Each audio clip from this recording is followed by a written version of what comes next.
days are never ending,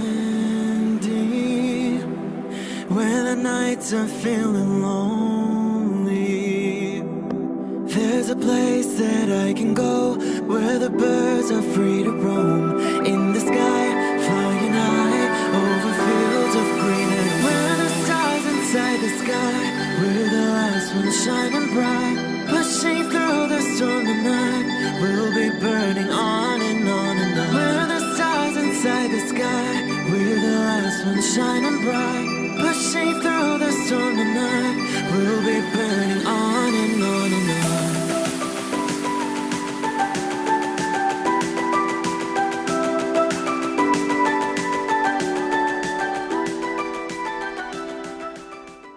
Hello Libra, this is Inspire 2016 with your weekly tarot reading for the week commencing the 3rd of February until the 10th of February 2020.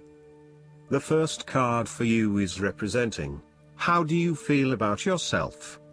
Your card is the Queen of Swords. You will meet a female significant figure who is most likely from the air sign, just like yourself, who is stern and composed, and without much feeling.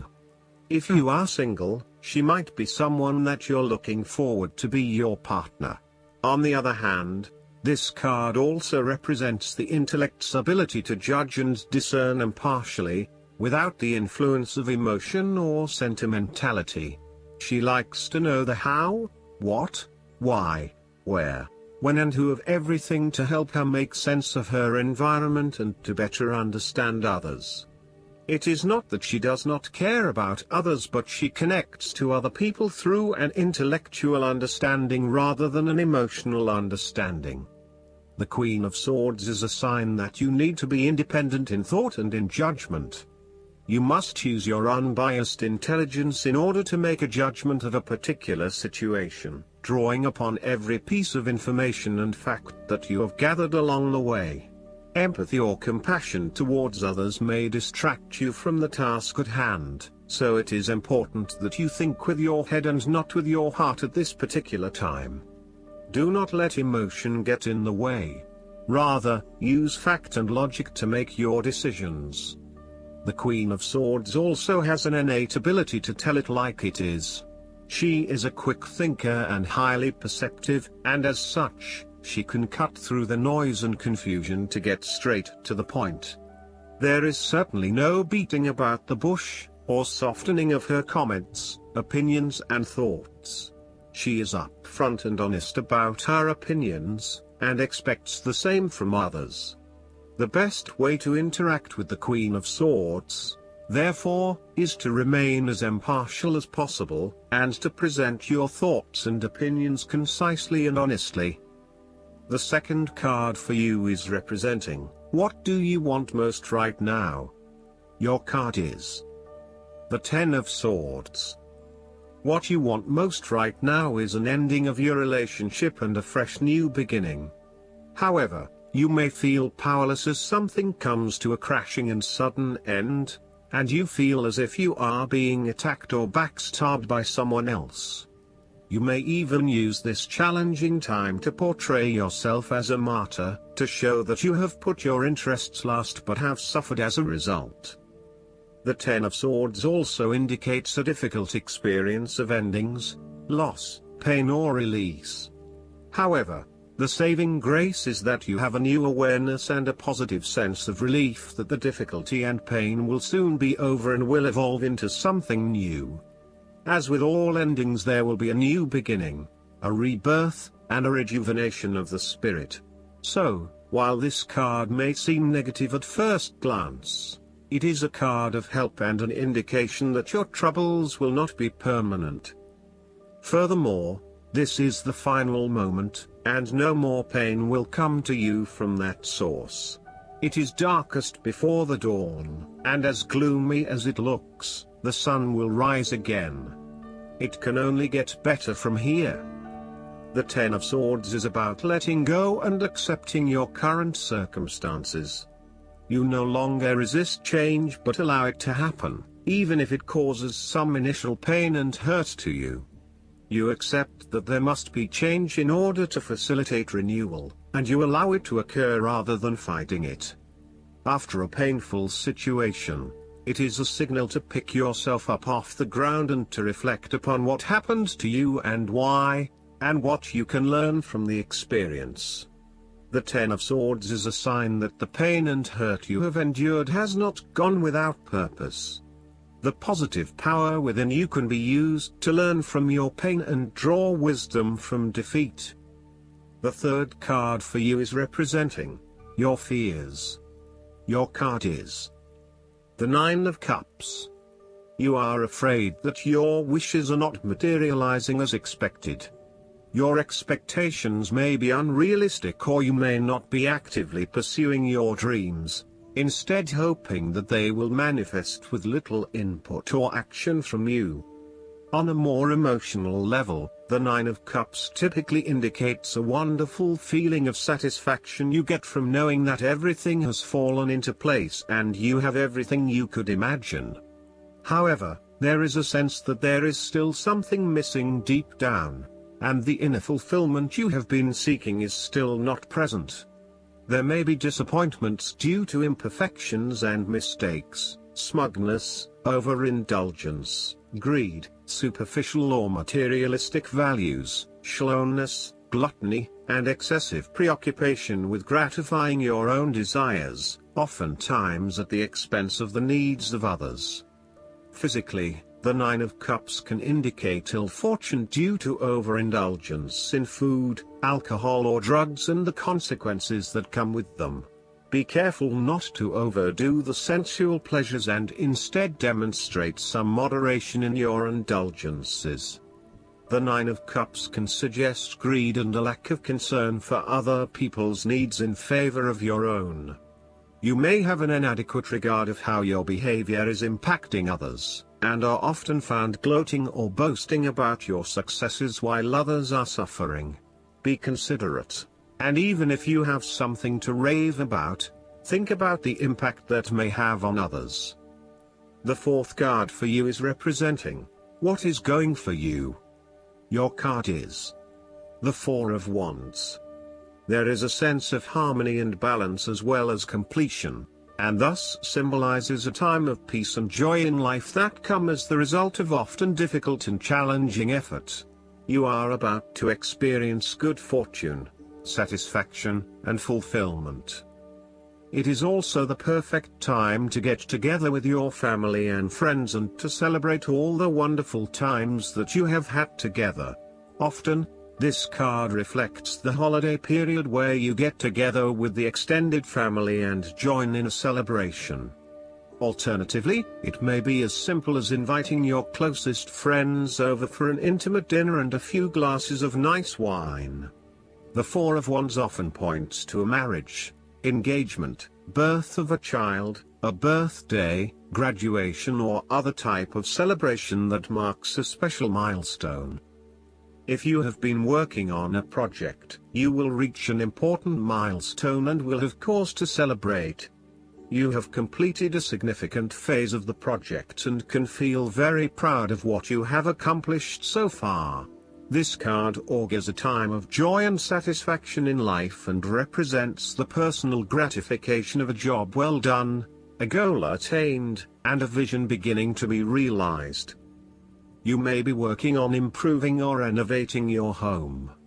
You may have recently purchased a new home or are very close to finding a new home and getting ready to settle down in your new environment.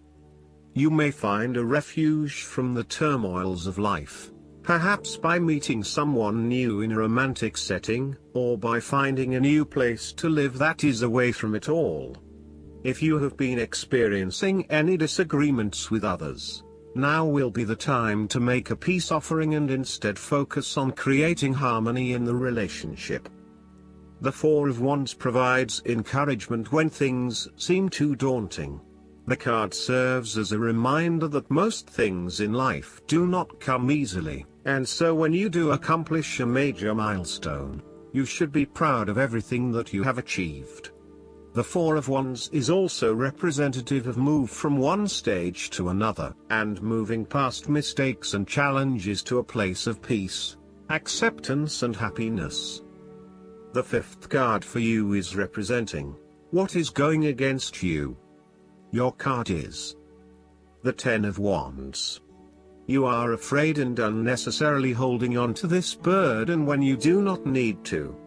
If you are feeling weighed down by your present circumstances, look at different ways you can lighten the load. Can you delegate certain tasks and responsibilities? Are you worrying about matters that do not concern you or cannot be changed? Do not become a martyr and take on more than you can realistically handle. If you are going through a challenging time, then the Ten of Wands indicates that this time will soon pass and you will feel less of a burden weighing on your shoulders. You may be actively identifying those activities that do not bring you any value in your life, and you are starting to release yourself from these unnecessary responsibilities. You may even be going through a purging process, clearing out old clothes and selling old furniture, in order to declutter and simplify your life. You will benefit from better organization and prioritization at this time. On the other hand, you might be avoiding responsibility and making it even more difficult for others who must take on your share. Thus, the saying, "You have made your bed, now lie in it," is very appropriate for this card. The last card for you is representing the likely outcome that you may have. Your card is the Nine of Wands. You are so close to completing a particular project or task, but at the last minute, you are faced with yet another challenge or setback. Know that you have the inner resources necessary to overcome any difficulty you encounter, even though it may seem impossible at the time. You are so close to finally achieving success. Do not give up now. The Nine of Wands is a sign of hope and encouragement that if you stand firm and strong against your challenges, you will achieve your goal. The challenges before you now are only the last bit of darkness before the break of a wonderful dawn. The Nine of Wands is like the one last test or challenge before you can reach ultimate success. You feel as if you have come to the end of your fighting powers, but you have the skill and determination in reserve. You are in a position of strength, and by drawing upon all of your courage and abilities, you will prevail. Once the last obstacle is overcome, you are home free. The Nine of Wands encourages you to be resilient. You will continue to be opposed by hidden enemies, and your interests will be questioned. Even in the face of such adversity, when you are feeling battled and bruised, you need to be patient and vigilant. Be assured that you will eventually prosper if you maintain your position. And remember, if you do not succeed at first, then try again. You may have experienced setbacks that now leave you feeling distrustful of others or even yourself. The turning point will come when you are able to leave the past behind you and to cultivate a more open mind about the future. While you have experienced losses in the past, it does not mean that you have to experience further losses in the future. Turn a new leaf and push on. Sometimes, the Nine of Wands encourages a risk-averse approach. You need to expect the worst and therefore take extra precautions to avoid any negative consequences to your plans. You need to be on guard and wary of any potential obstacles or opponents who may stand in your way. Last but not least, the guidance card for you is the King. This card appears to represent the powers of justice, authority, the law, and male sexual energy. When the King appears on your path, it's time to put your house in order, complete any unresolved legal issues, settle arguments, and deal with issues related to fairness. The King always lets you know that something significant is yours to experience and learn from. The King requires you to take inventory of anything left undone and do it. Pay bills, settle arguments, make amends, and act with authority, as all these actions abolish weakness and restore power. You're also reminded that the king is regarded in highest esteem and, within his natural authority, he acts with intelligence and strategy. Think and analyze, and the king will bestow great gifts on you. There is another meaning when the king appears on your path. If you're inquiring about a man and your relationship to him, the king stands to represent him, which will bode well or not so well, depending on which other cards flank him. Pay attention, for this king reminds you to take affirmative action in your life. I hope that you enjoy everything, and if you like the reading, just please click subscribe and you will get instant notifications every time we publish a new video right to your YouTube. Thanks.